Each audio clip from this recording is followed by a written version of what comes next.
All right, guys. I know we waiting on people to come in, but I'll be uploading this, or well, hopefully it will upload.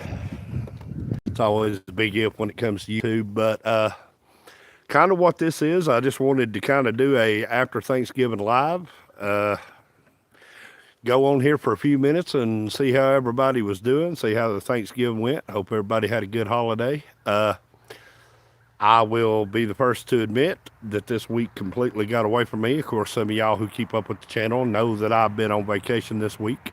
But yeah, it's always fun trying to stay caught up with things. People coming in. Oh, hey, Hillbilly. Yeah. This week has just completely gotten away from me. I had stuff that I wanted to do. And one of the things that got away from me was I don't know how familiar you are with our area here where we live, but Thanksgiving Day, Thursday, Thanksgiving wasn't the only thing to show up. Wintertime actually showed up the same day, and it got cold here, and then that kind of threw a wrench in the rest of my week. But just kind of wanted to touch base. Monday's video, this coming Monday's episode of Rolling with T-Bone is going to be a short episode.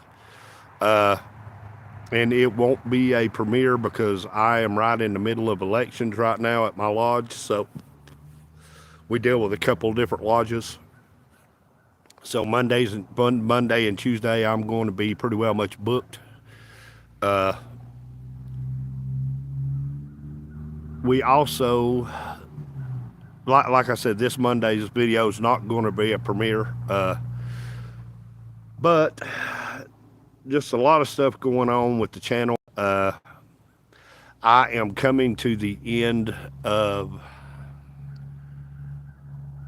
some research that I've been doing, and we will soon have an episode of Rolling with T-Bone that will be a first for us here with the Cryptid series. I am going to be doing my very first ever viewer discretion episode of Rolling with T-Bone. Be the first time I've ever had to do that. And yeah, that's that kind of stuff going on. But yeah, I just hope everybody had a good holiday. Thanksgiving has come and gone, and before long it'll be Christmas, and then hopefully we'll be getting into the new year. Hopefully a better new year. A24.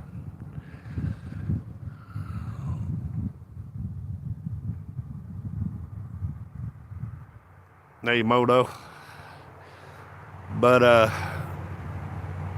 yeah, that's kind of what's going on. Also want to talk about tomorrow night, Sunday night. We're going to be doing a community live with John at retired John, or the Harley Davidson retired rider Road Glide. We're going to be doing a community free for all. Kind of going in with just open subjects. I'm sure some of it will be cryptids, some of it will be moderators. Y'all are on these comments, right? I don't mind people coming in and commenting, but let's have a reason for the comments. But yeah, we're going to be doing that tomorrow night. So if y'all get a chance, that's probably going to start about 7 o'clock. So if y'all get a chance to come over and to hang out with us on that, we would be more than glad to have you to come in.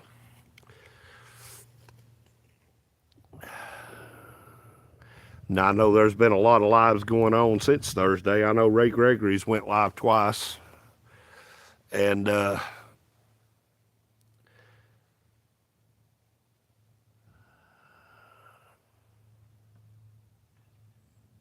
hello to everybody coming in.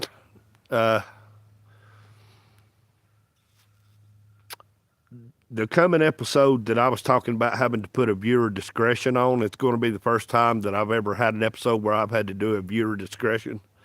But we're going to be talking about some very sensitive topics with this episode of Cryptids in North America. It's I have been personally researching this subject for about 11 months, and I'm getting pretty close to being able to shoot the episode.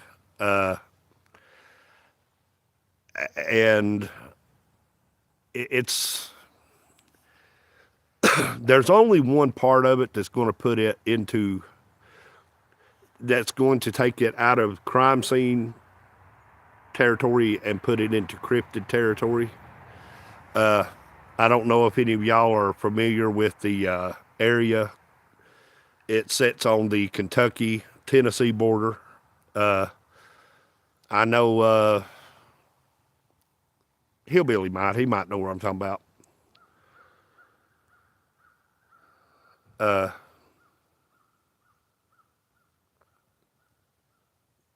it's called the Land Between the Lakes.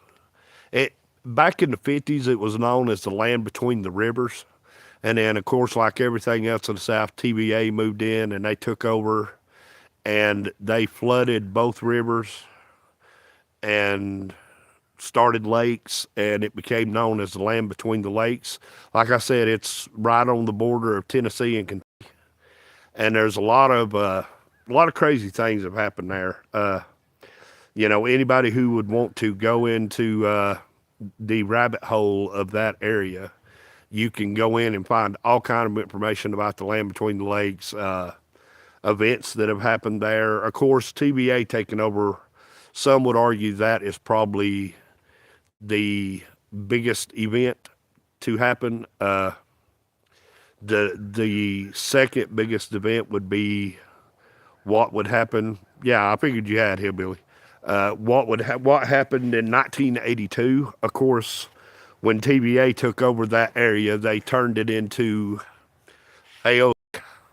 Everybody else who's come in, they turned it into one of the largest recreation areas in that entire multi-state area, because what you had there was 1,700 acres of basic. You had 1,700 acres of land that could be deemed not only just recreational land, but it had a lot of homes on it. There were businesses. They were thriving communities in there. And like I said, when TVA came in, they pushed people off of their property. They claimed eminent domain, and they basically just took these people's property away from them. They opened up the big recreation area there, and whatever happened,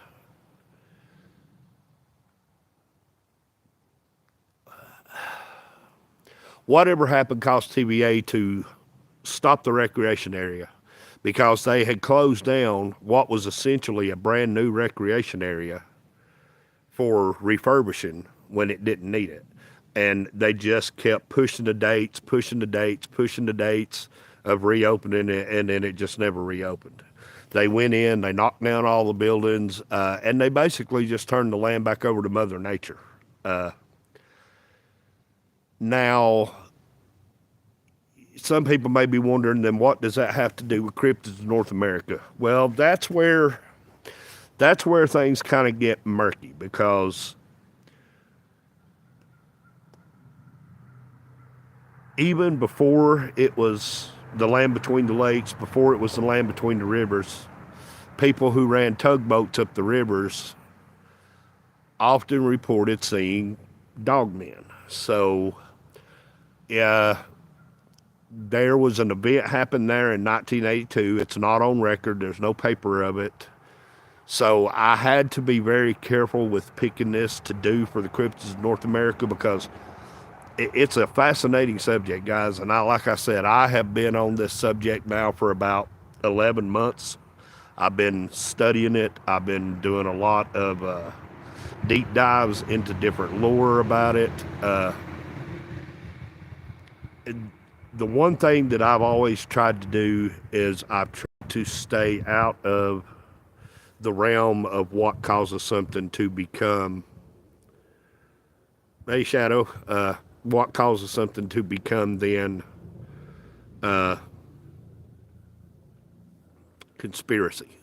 I don't want to get into the conspiracy side. And what I have found in my time studying about the land between the lakes is there is a ton of conflicting reports. Like I said, the event that happened there in 1982, which was a family who had been slaughtered, basically, they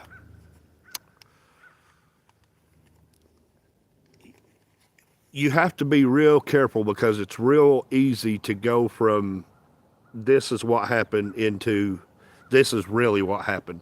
And like I said, there's no paperwork on it. There's no paper trail to follow.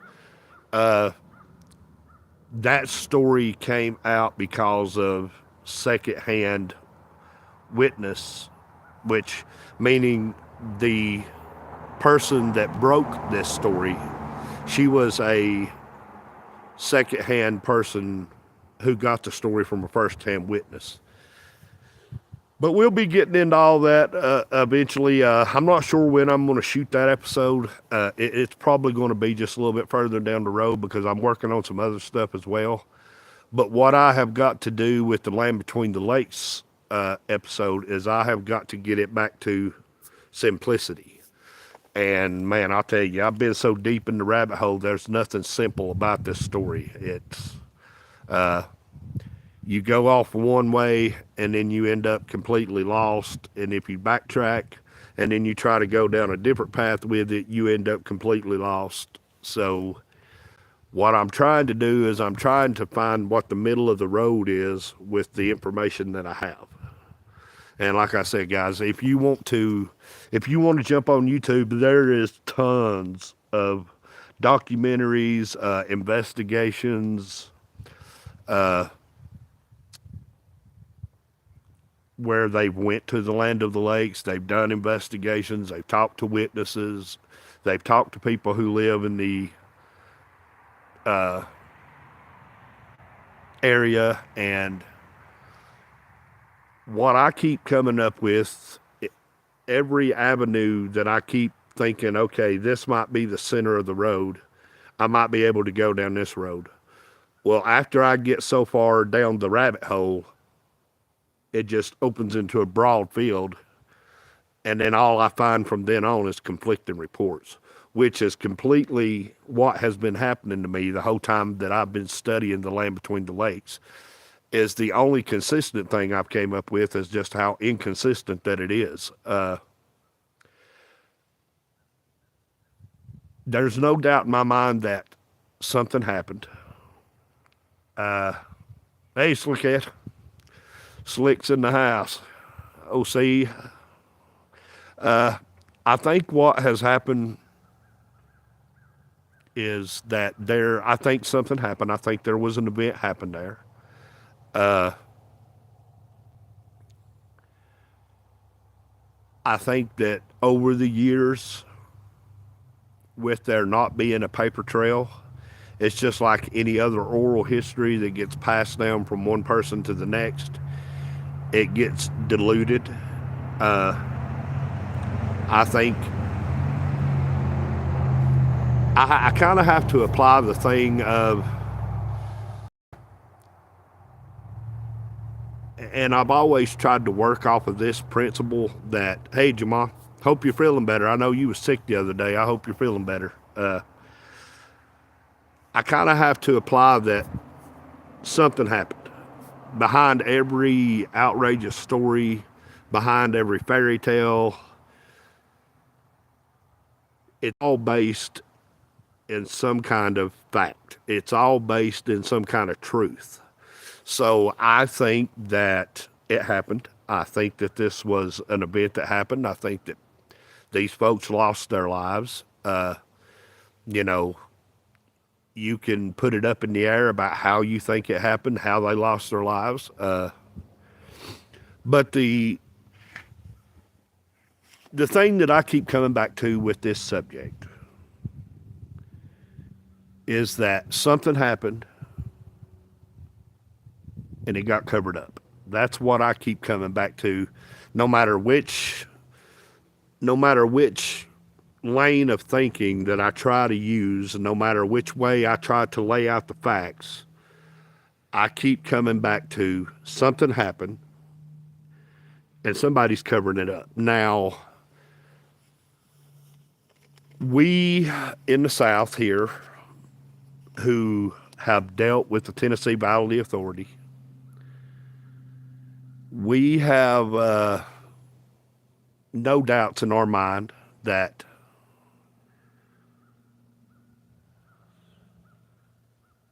oh yeah, that cough medicine will help you out, Jamal, for sure, brother.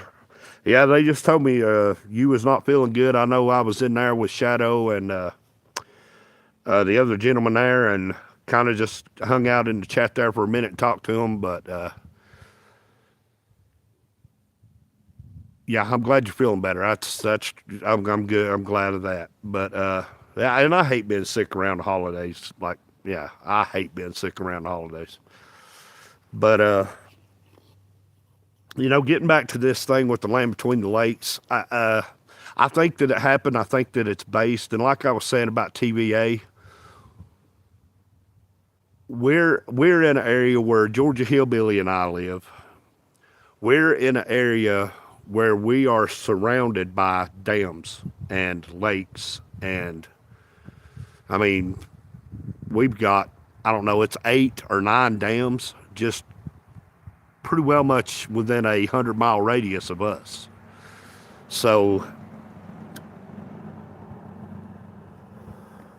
for those of us who know how TVA operates, it's not out of the realm of possibility that some big event did happen here. Now, whether it was the Dog Man or whether it was TVA, you know, who knows? But I don't want to, like I said, I don't want to get off into the conspiracy realm of things, but looking at it with a common sense view, looking at it through a clear lens, which is what I try to do,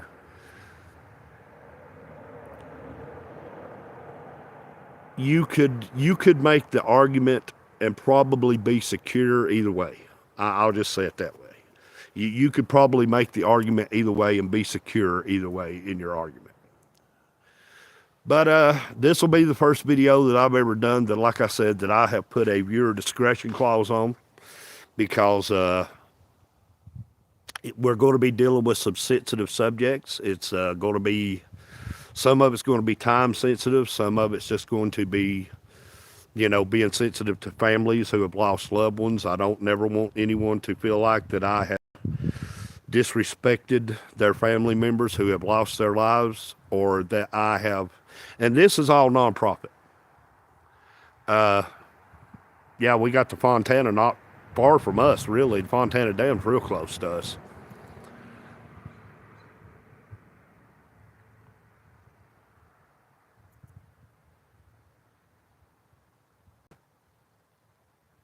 All right. Okay. All right, Slick. Well, you have a good one, brother. We'll holler at you a little bit later on.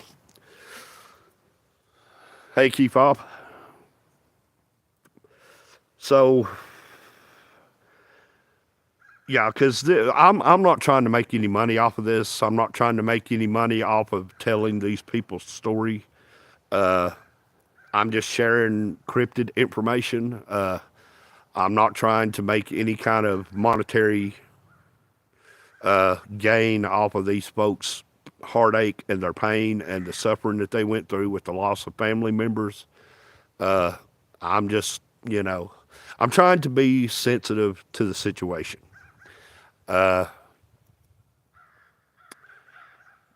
Unfortunately, a lot of this stuff has been lost to time, because you're talking about an event that happened way back in 1982, and then several events that followed after that. You know, it like I said, it just opens up a lot of doors. I didn't, when I first initially heard about the Land Between the Lakes, I was simply there for the cryptid content value of it, meaning Dogman, werewolf, whatever you wanted to call him. Because we will be dealing, as this series goes along, we will be dealing with skinwalkers, we will be dealing with stuff like that. So I originally jumped into the research from the perspective of someone looking for cryptid content.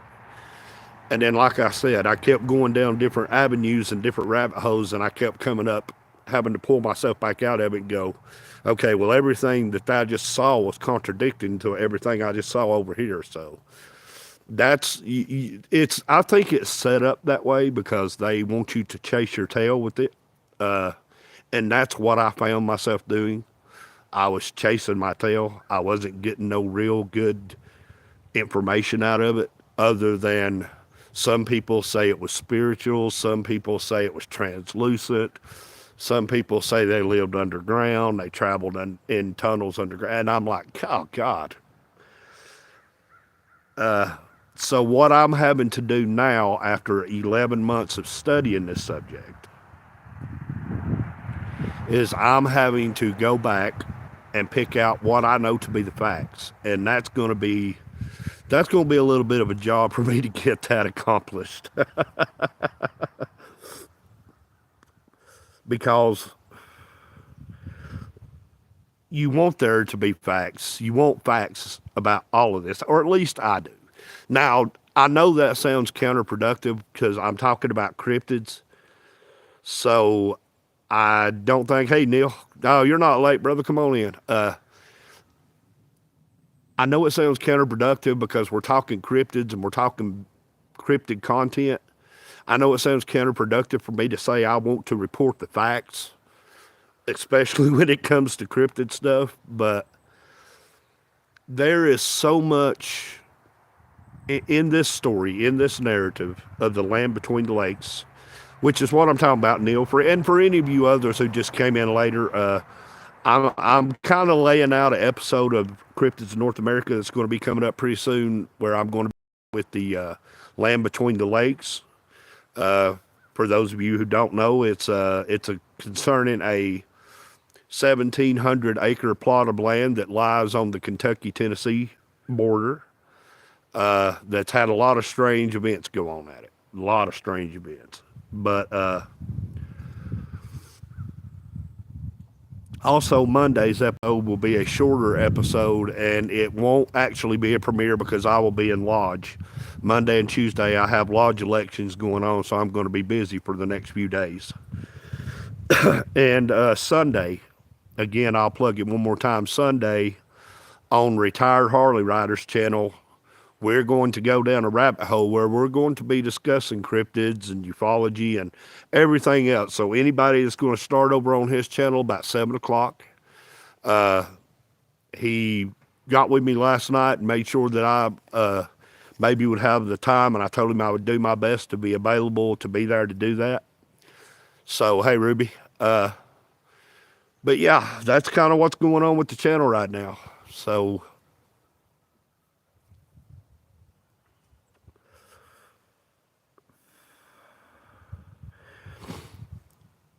I really underestimated, and I feel pretty safe in saying what I'm about to say. I really feel like I underestimated just how much cryptid content that I could make, because it's a never ending supply. And what I have found myself having to do with each episode, like in the beginning with the Halloween episodes, I broad brushed everything from the Jersey Devil to Mothman to Bigfoot to the Beast of Bray Road to, all Chupacabra. I broad brushed all of these things. And it wasn't until I got into the laser pointed investigations of each one of these things that I found out real quick for myself, and I'm not afraid to admit this. I found out real quick for myself that it would be real easy to get in over my head really quick.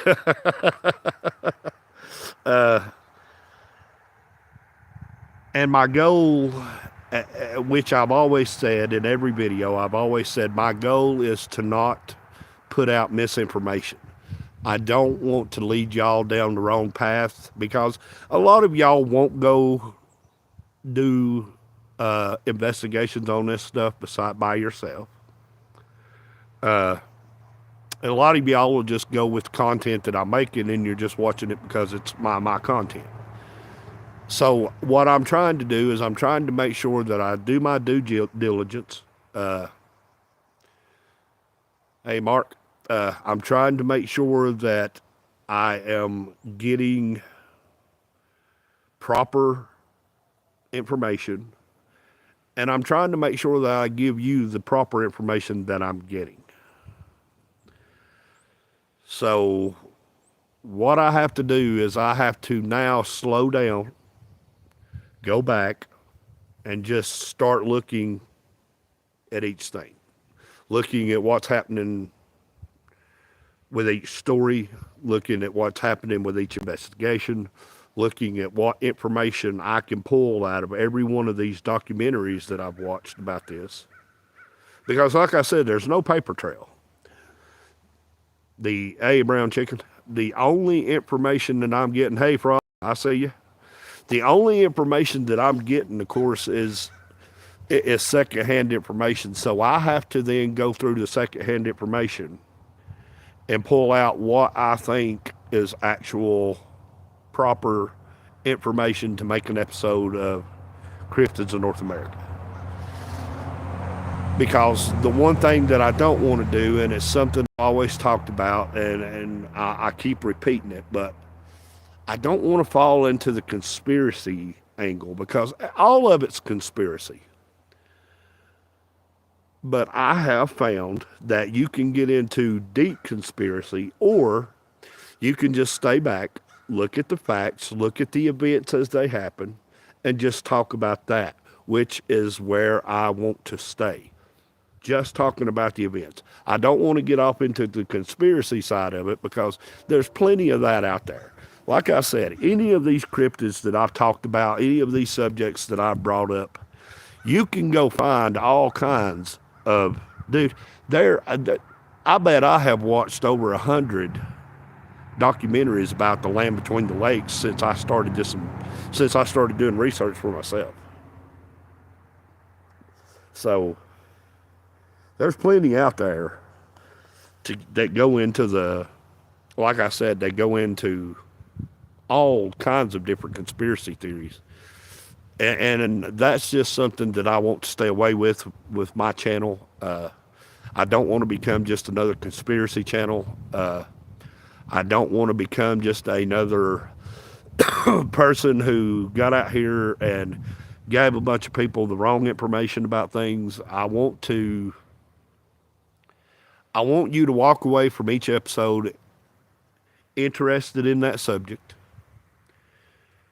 And overall, hopefully, you will be interested enough in the subject that you will then go out and do your own research for it. That's kind of what I'm pushing for. Is just to, and I said this the other night in a live chat. I don't remember whose live I was on. Speaking of retired rider, guys, hey,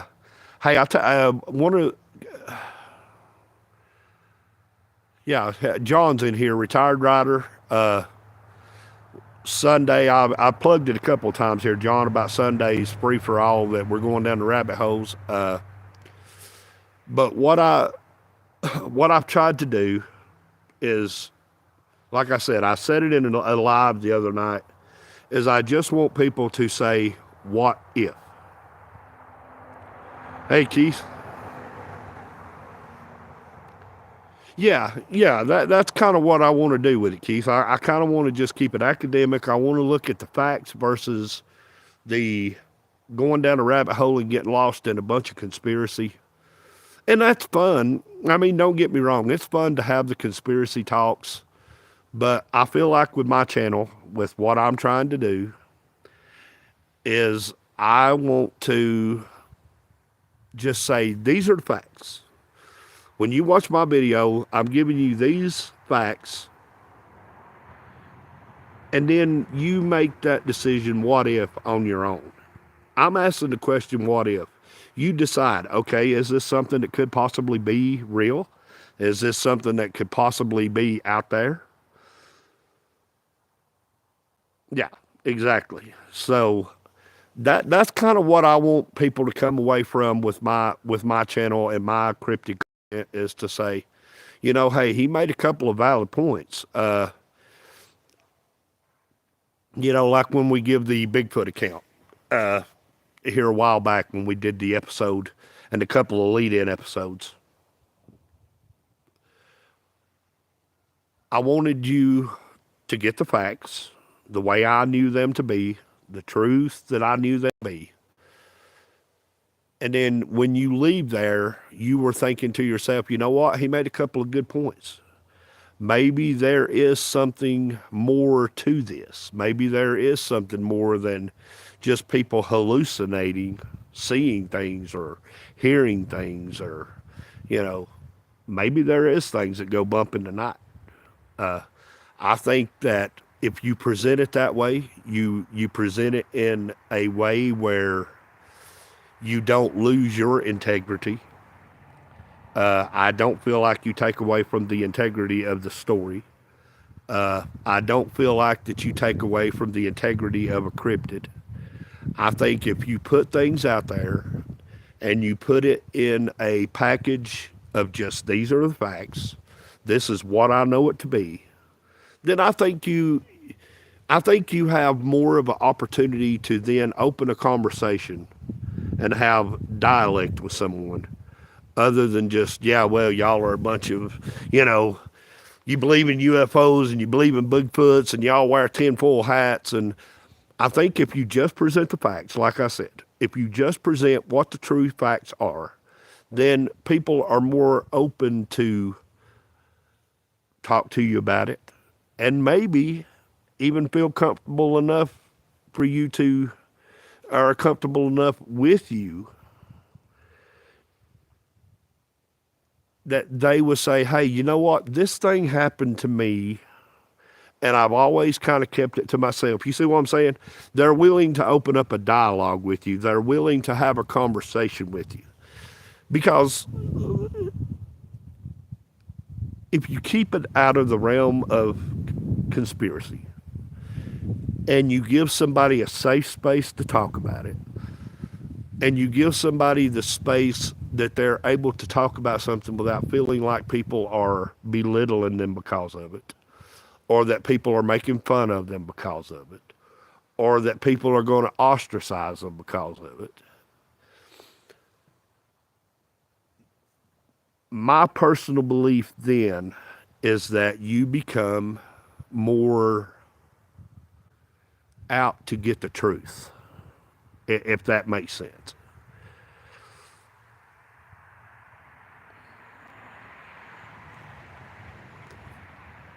Yeah, well, yeah, absolutely. Absolutely, Southern boys. Yeah. Well, I mean, when you think about, I've laid out numbers before in the video where I talked about Bigfoot. There is over, we have the Cohutta National Forest here where I live, where me and Hillbilly live, right here in North Georgia. You have the Cohutta National Forest. You have Conasauga Forest. You have the Nantahala. You have the Chattahoochee. This is millions upon millions of acres of timber property that have never been set foot on by man. Now, that's not counting what's going on out in the Pacific Northwest. That's not counting on what's going on, in the center of the country or in the south part of the country. There is land in this country that we've never set foot on because it's so treacherous to get to it that you can't get to it and do anything with it once you do get to it. And then you think about the oceans. The water, our planet is made up mostly of water with little land dots in it here and there. I think the statistic that I looked up said that we have actually only been in or studied only like 5% of our oceans. So when you think about all of the oceans all around the world, all the water, what this planet is made up as in water, we don't know what's in our oceans. We have no clue because we have only actually studied like 5% of our oceans. So, and then when you go into ufology, you start talking about UFOs. I did a video probably 3 years ago now where I laid out my thought on ufology, aliens. Do I believe there's life on other planets? Absolutely. Yeah.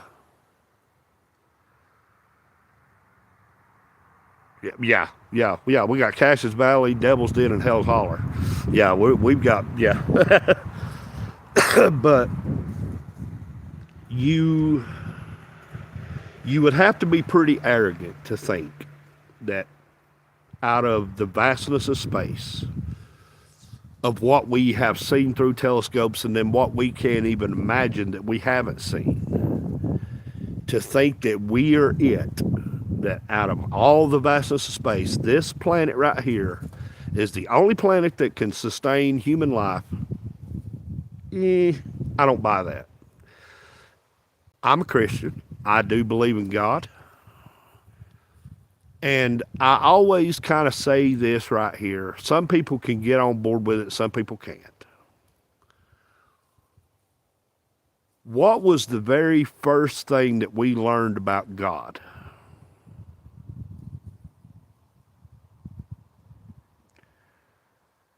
Yeah.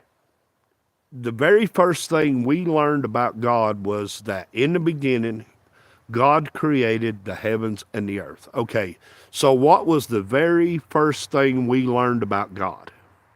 God was a creator. He loved to create. So, knowing that just that one fact, forget everything else that said, just that one fact that he created. He loves to create. Then why would he stop with just this planet? Why would he stop with just this planet with human life? Why would he not say, okay, I will create this, see how this does, but I'm also going to create it in other places to see how it does, to see how it works, to see what's going to happen here, what can happen here. There's no way we're alone in the universe. Hey, Julie. But again, now on the back side of that, the flip side of that coin,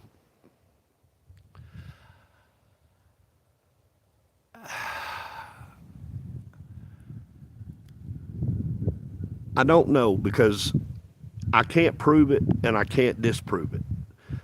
So you get into the realm of conspiracy. Do I think we're being visited by other planets? I mean, sure, why not? Why couldn't it be? Do I think that we are being controlled by aliens from outer space? No, I don't believe that. Because the reason I say that is because I know how human will works. I know how free will works. And I know that if I'm not willing to do something, I'm not doing it. So if you are bending to the will of other people all the time, then you kind of get away from the thing that makes you you. And everybody I know pretty well much to an extent is stubborn about what they're willing to do and what they're willing not to do. Do I think that they're down here anal probing people? No, I don't. I think people have had encounters with other things. I think that, again, when you look at the facts, and the facts say these people have talked about their accounts, they have given their accounts, they have talked about the events that happened to them. There's truth there. They passed lie detector tests. And then people say, well, you can't depend on witness testimony. I don't see why you can't. The court system does. If I go out here and do something bad and 3 of you there see me do it, then you're witnesses and your testimony is going to hold up in a court of law. So I always get confused and irritated when I hear people say, well, you can't go on witness testimony. Why not? It's good enough for the federal government. It's good enough for the local government who's got a case against you. So why not? Why not take a witness's testimony? Yeah, well, I tell you, chicken, I didn't mean to go down here.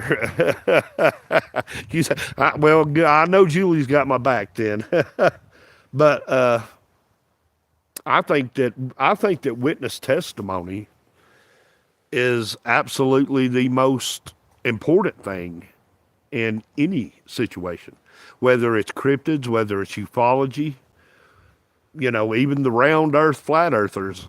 Their witness testimony.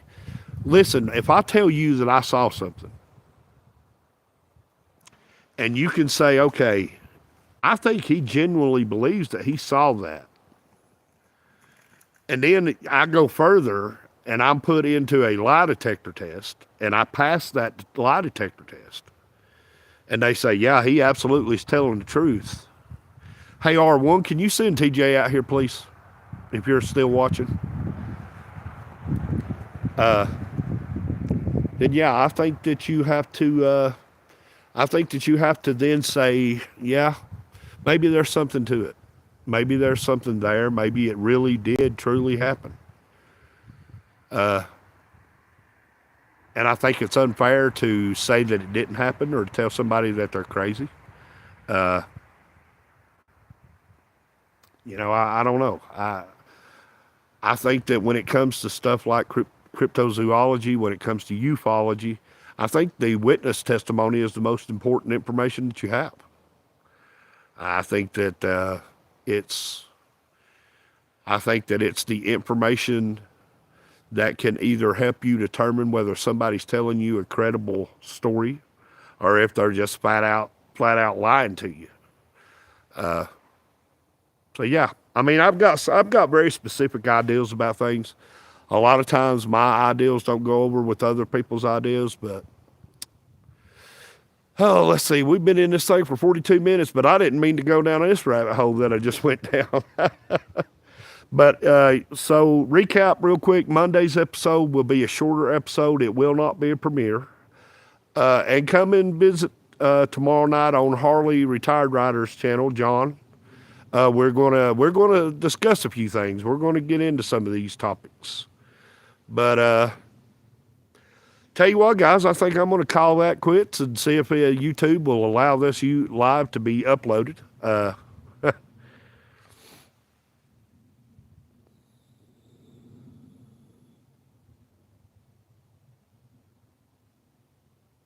As we know of, yeah. Well, and what you have to do when you're reporting stuff like that is you have to always make sure everybody understands that this is just the facts that we know of. So, but anyway, guys, I'm going to get out of here and I'm going to go in and get ready to eat a bite of supper here in a little bit. But y'all remember to like and share, comment, tell everybody about tomorrow night, 7 o'clock on Retired Rider, Harley Road Glide Edition now. We're going to be over on his channel. But until then, y'all, take care of yourself, take care of each other, and hey, thanks for watching.